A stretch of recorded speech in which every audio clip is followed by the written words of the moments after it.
Hi everyone, it's Plastic EP coming in with Nigel Pearce from the UK, and we got Brute Force. And how are you today, Stephen? Thank you so much. I now have a window in front of this window. Oh, I have to press got it. Okay, so the world knows I've got it. Okay, it was great. And I wanted to just welcome you so much to this part of the world. You know, we're in the same world. It's wonderful to be together in the same world, on the same planet. As you know, one of the main pushes I'm involved in now is to pledge allegiance to the planet. Perhaps we'll get to that later. But right now, I wanted to welcome Nigel and Plastic EP with the sonata in E flat minor for eyebrows. Thank you so much. The sonata in E flat minor for eyebrows. That was it. That's it. That made my day. And let me tell you, your single, The King of Fun, I have to be careful how I pronounce it out there. What a classic that was with the Beatles. And the Beatles loved you, didn't they? How did they want to release it? Did John Lennon or George Harrison ring you up and tell you we're releasing it? Tell me that. It was just going rather well. They obviously brought the track to capital EMI at one particular moment in time and space. And EMI capital at that moment finally heard the word of the Lord from Stanley Gordakoff, who in no uncertain terms infringed upon my First Amendment rights and told them not to distribute it. So that's when they were at you, the point you just asked me. How did they want to do it? Now they had a problem. They could not distribute on EMI capital EMI, who offered them, an out. They said, if you want to go ahead and take it to another place, go ahead. They chose not to. Very bravely, very courageously did George and John at that time take it into a thousand records. They put up the money. I don't know. They took it out of their own budget, whatever. And they printed the 45 and we sent them. Nobody knows the B-side. I made a different arrangement of that song. How they wanted to do it, they were thinking of putting it in a bag on top of a counter, I suppose, something like that. Sending it out in a unmarked wrapping, because they were all operating, not George and John, but EMI Capital. You see, Capital EMI was operating under the fantasy of language taboo. And Stephen Friedland, Brute Force, had thrown a spear, very sharp spear, because you see it still lasts today. You asked me questions about it. And I wrote that in 1967. So I had thrown a very sharp spear into the cultural ritual of language taboo. Oh, I want to show you the usual single, right? There's not too many around, and Nigel wants to tell you how much the last one sold for, and we hope that you've got some original copies at home. Sure. Okay. Did you buy it, Nigel? That's the original. Wow. There it is, and complete, Stephen, with the glossy Apple cover. Oh, it's so gorgeous. Hold it up a bit. That's it. Show us the back. Look at and that. There's your B-side. Look, nobody knows. Oh, absolutely beautiful. Yeah. How many copies of that have you got, Stephen? Me? Yeah. One. No, see, Nigel's is going to tell you how the last one, what it sold for roughly. What did it sell for, Nigel? Tell him. Right, there was one on eBay very recently that sold for £5,000. Beautiful.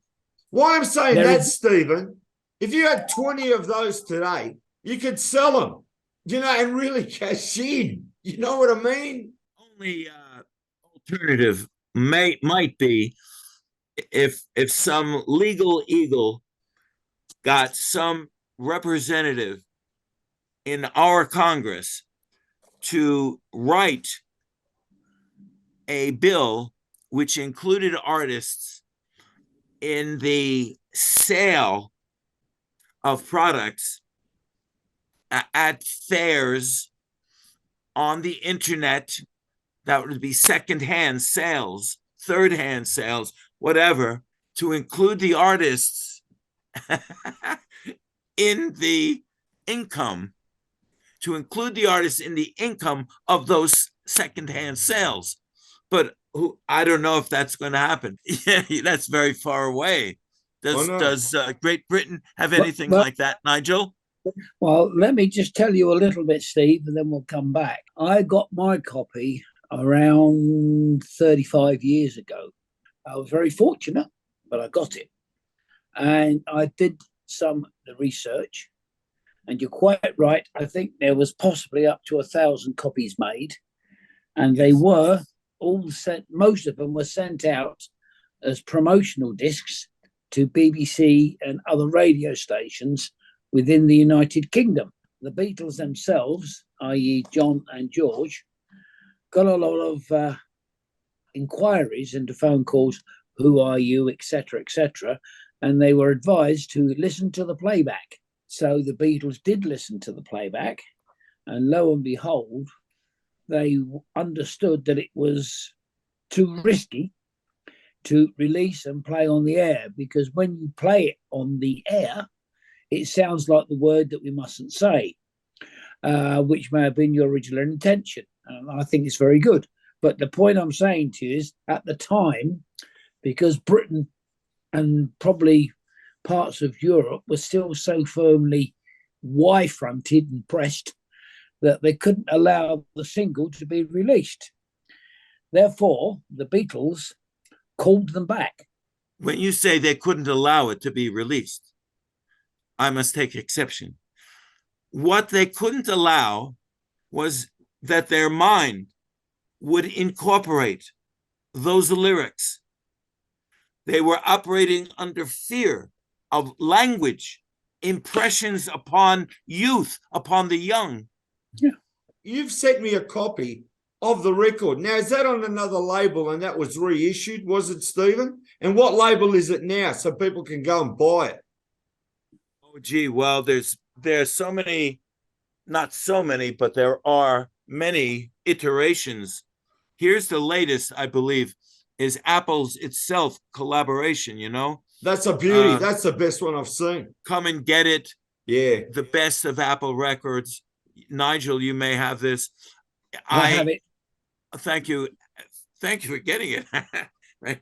And that it's really good. It has a nice pamphlet inside. And I claim bragging rights for sure. Yeah. George Harrison, and I pointed this out to you, wrote in his diary when he was working on your single. And I showed you that. Do you know that, Nigel? I found a page of his diary that was on the internet, and I sent it to Steve, and I said, read this.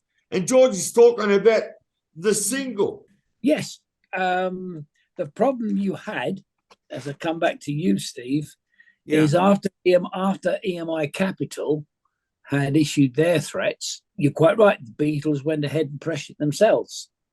And they felt the full force of EMI in London, and they were told in no uncertain terms that it cannot be released.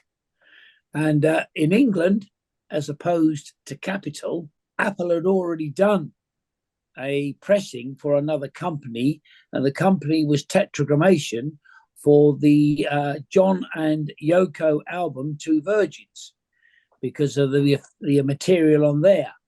And it cost the Beatles a heck of a lot of money because EMI refused to distribute. And what they did for that album was to put it into a brown paper bag and to be sold with that statement and condition. And that if it wasn't sold with a brown paper bag, they would be prosecuted. So the album Two Virgins wasn't destined to become a big seller. I have a copy, and I have to say to you, Steve, I have every Apple record released in the UK, every single, every album. I have CDs, I have cassettes, and I have cartridges. Oh, beautiful. And I must That's be one of the very few in England to have every Apple record. That's every Beatles, every solo Beatles, every artist in order, because Plastic and I have done them in order. I've also got acetates, not every acetate, but I've got a lot. And just to go with your beautiful record, I have to say, because I showed it to Plastic the other week, I have that, which is the one-sided single of Happiness is a Warm Gun. Right, well, Stephen, what I'd like to do is, as I say, not only have I got your record, which is, I didn't do it for the money, I wanted it to complete my collection. I've also written a book, and you're in it. I am in it. You are an artist on Apple Records. There's that. That's your copy. Friedland, Brute Force's King of Pho. That's the B-side right there. Yep, that's it. That's what I got. That's what I got. And this is the King of Pho. It's a little dark. It's a little dark over the title. But yep, that's, I can see. That's the record. Now, Stephen, I want you to tell me, at any point, did John Lennon or George Harrison ring you up on the telephone and talk about your single? That was beautiful. It was on a, I believe, a morning. I was living on West 73rd Street in Manhattan with my lovely wife, Cynthia, God bless her soul. The phone rang. We answered it. And it was, hello, this is George Harrison and John Lennon. And I don't know what kind of impression I'm doing now, but that was it. I said, come on. I said, yes, it's George Harrison, John Lennon from England. And come on, yeah, and your lovely record on Apple, King of Pho, and you have a lovely voice. I said, all I could start to say was, God bless you. May the spirit be with you, you know, right? And thank you so much. It's good to be with you. And it wasn't very long. It lasted all of that. And we'll be meeting up later on. That sort of stuff occurred.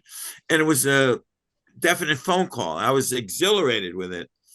And I was all of about, let's see, I was born in 40. So that means that in 69 there, I was 29. It could have been in the winter. It might have been at the end of 68, 69. I was 29 years old. I was very psyched. Now I'm an Apple star. You see what I'm saying? Right. When they first rang you, did you think it was a joke or did you think it was really them? A joke, you know. You asked me about that moment. Let me say, that moment is not different than this moment. So how do I look at this moment?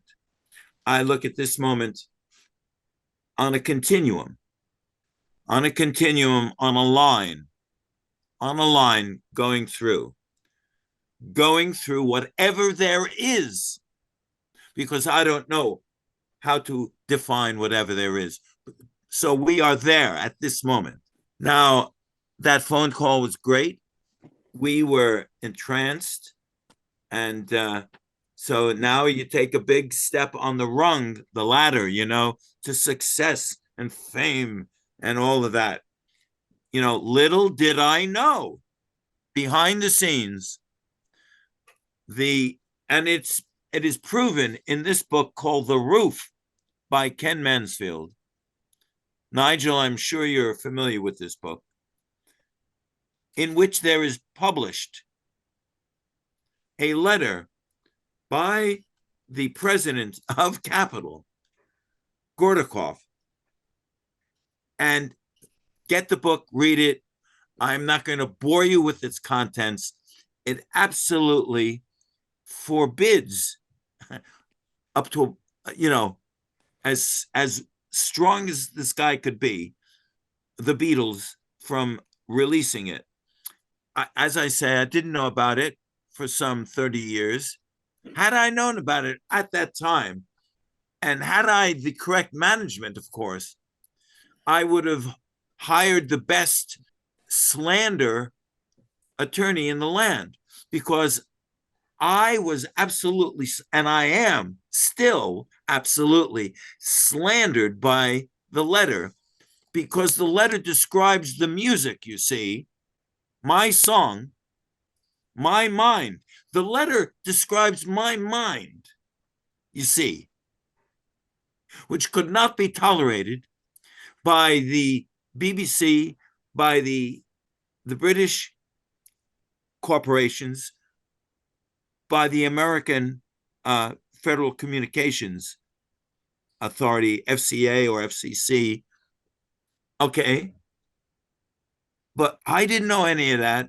I didn't know any of that behind the scenes operations going on. Don't do it, blah, blah, blah. I didn't know that at all.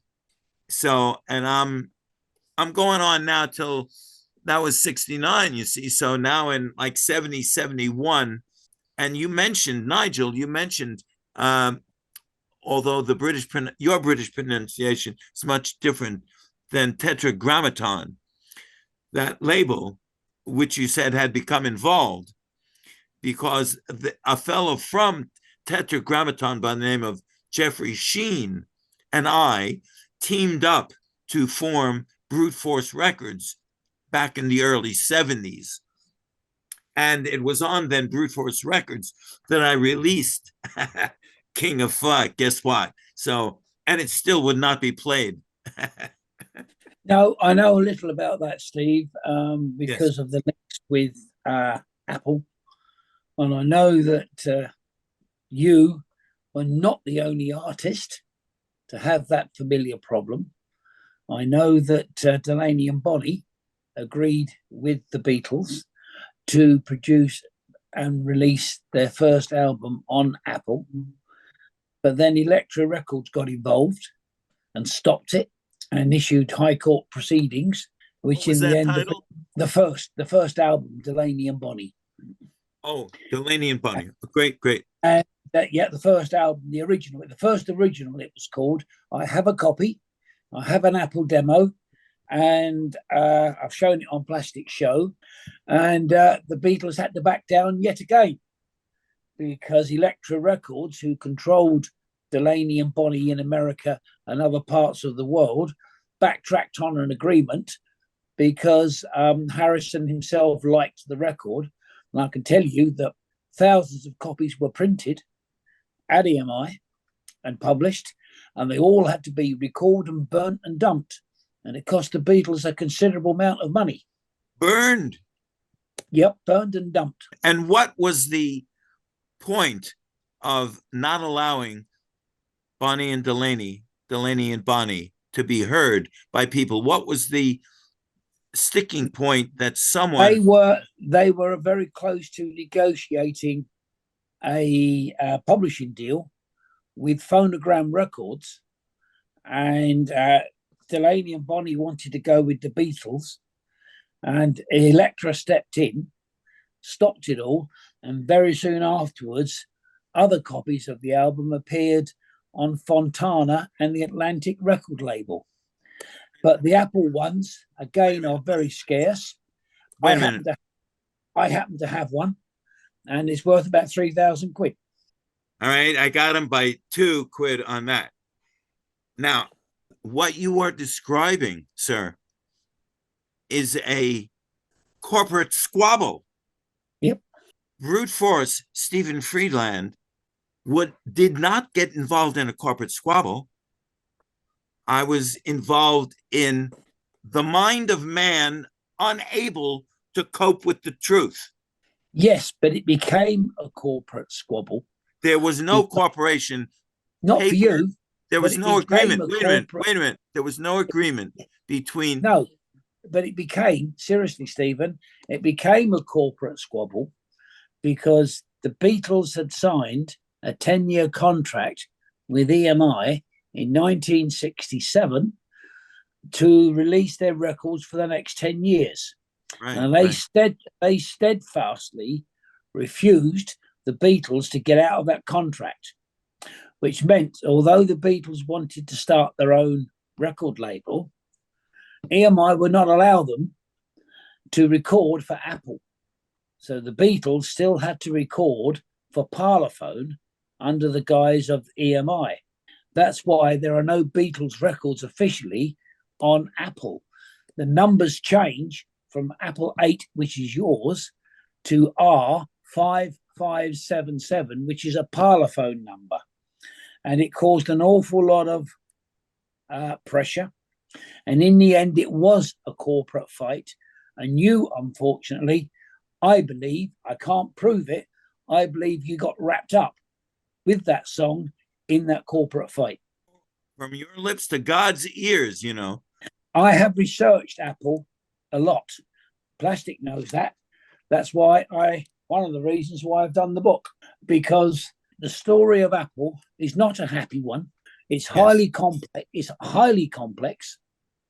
And yet all the Beatles wanted to do was to give artists such as yourself freedom of thought, freedom of expression, without the pressure of the big corporates demanding a return on any investment. That is where the problem lies, and that problem still lies today with Apple Records, in the sense that for 15 years or so, Apple Records were not available because Apple took EMI to court 3 times for unpaid royalties. There was a big hullabaloo, and you, way back in 1968-69, because of the way that you expressed yourself in your song, The King of Fa, you were caught up in that corporate squabble. Now, that wasn't the Beatles' intention, and I don't think for one moment that was your intention.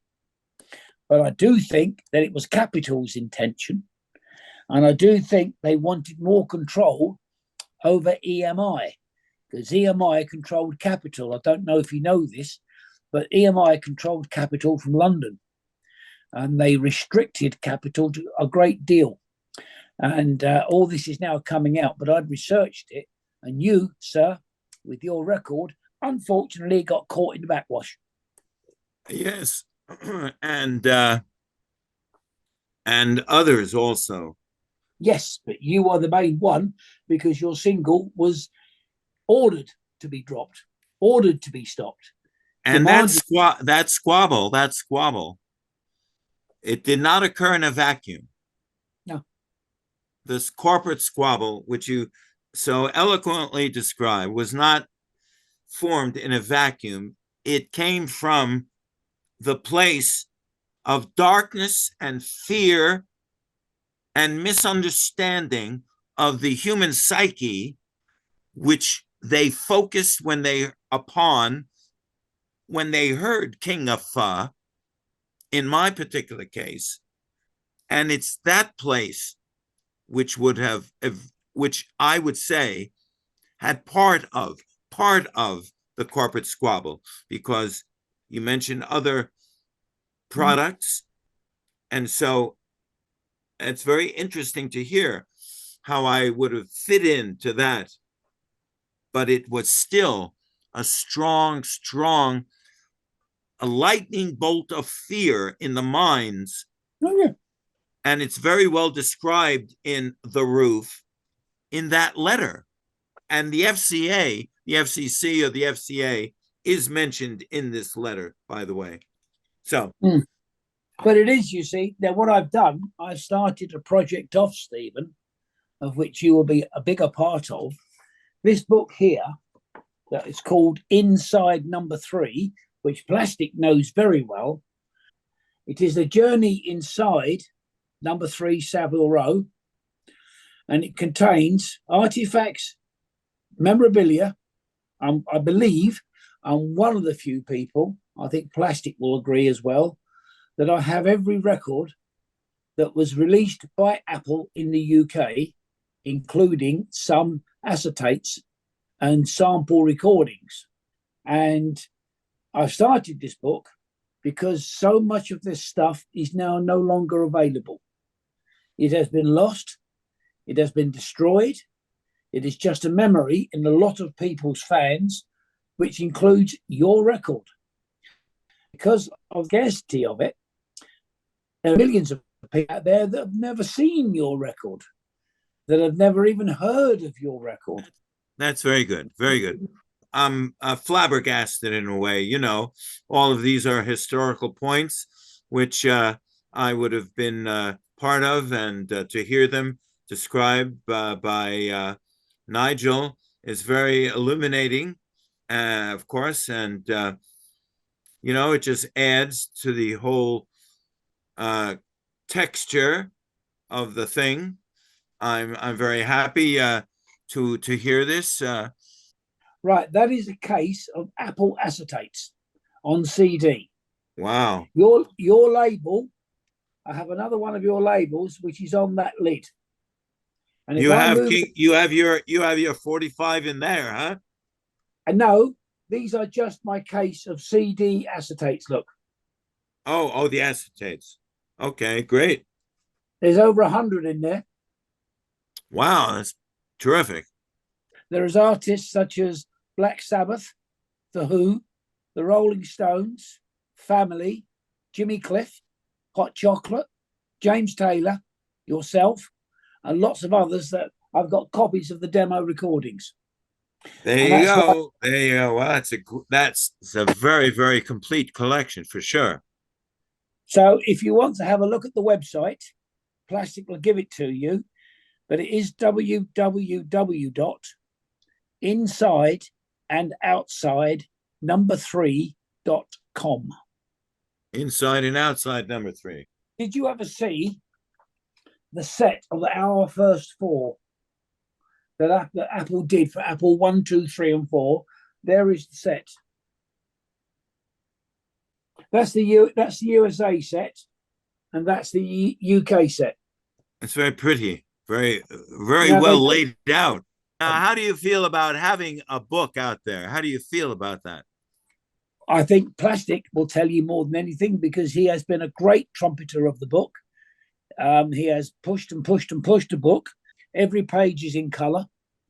I've got beautiful photographs, but everything is in the book I own. So I'm very, very, very proud.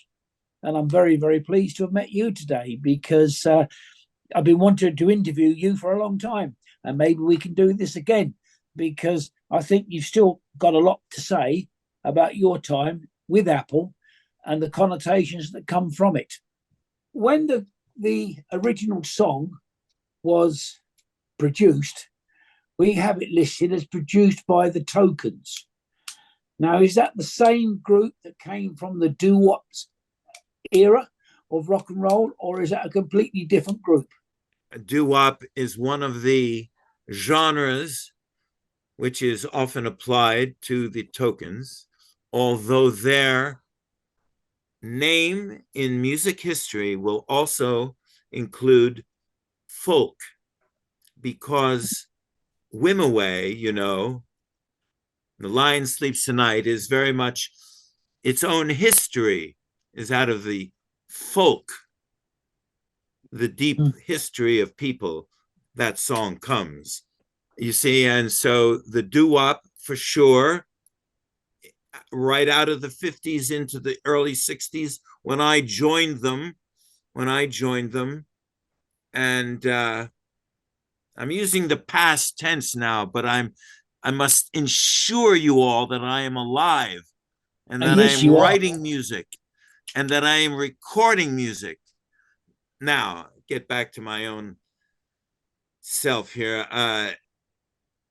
So, yeah, I'm ready to do any interview with you, on any subject. It'd be great. I love speaking with people who are in the music business, knowledgeable, in show business, knowledgeable. I believe that the things and the events of my life are ultimately represented as current in today's political climate of censorship. Well, Stephen, I have to say, from my own point of view, I've enjoyed meeting you. I've enjoyed chatting to you, understanding a lot more about you. And, you know, I would hope that you and I can talk in the future.